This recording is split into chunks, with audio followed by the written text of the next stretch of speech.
ఇప్పుడు దోశ వేసుకుందామండి. పొడి దోశ, ధనియాల పొడితోటి దోశ అండి, చాలా బాగుంటుంది. కరివేపాకు పొడి ఫస్ట్ పెనం కానివ్వాలి.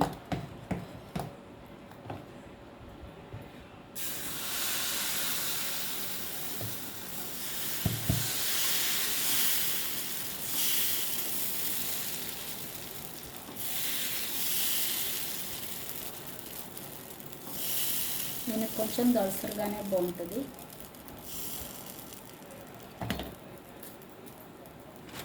వేసి ఇందులో ధనియాల కారపొడి అంటారు కదా, ఆంధ్ర సైడు చేస్తారు ధనియాల కారపొడి. దీన్ని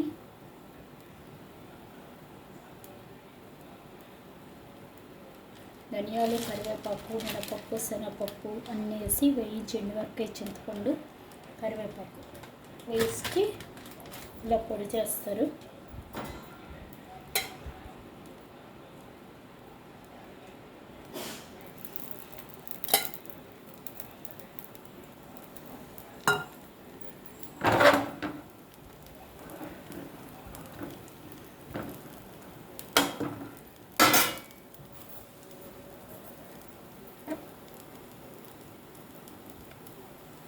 సూపర్ ఉంటుందండి.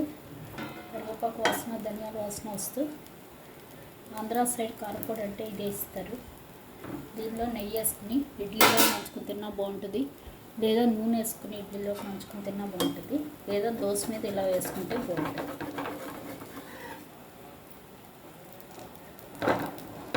వెల్లుల్లిపాయ కూడా వేస్తారు. వేయించేటప్పుడే గార్లిక్, కరివేపాకు, చింతపండు, చింత చిగురు ఉంటే చింత చిగురు కూడా వేసుకోవచ్చు.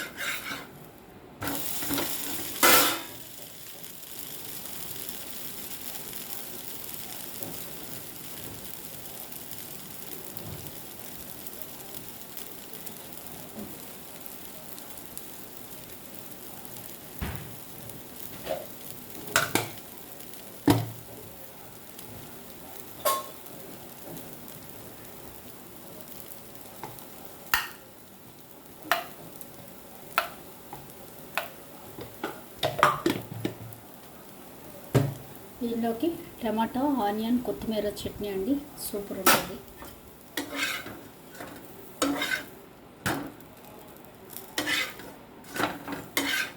చూస్తే ఇలా లావుగానే బాగుంటుంది, లావుగా మెత్తగా బాగుంటుంది.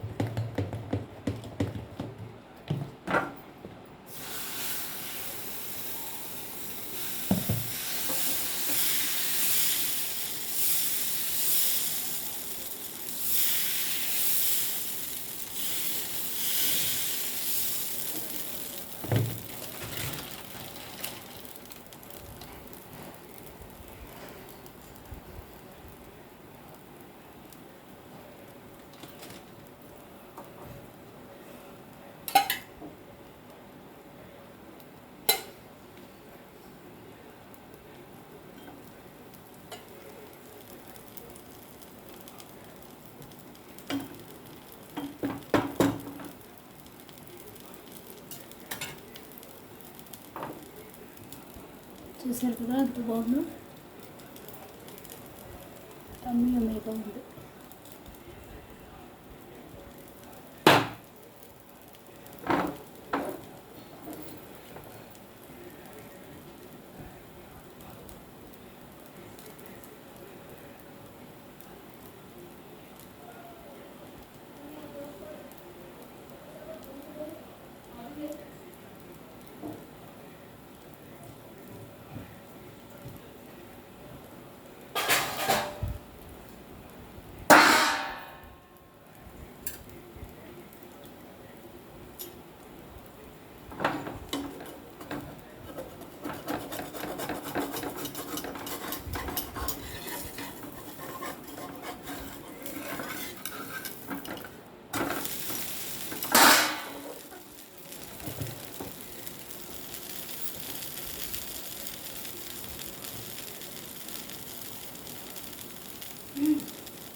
అంతేనండి, తప్పకుండా ట్రై చేయండి. సూపర్ ఉంటుంది ఈ దోశ కూడా.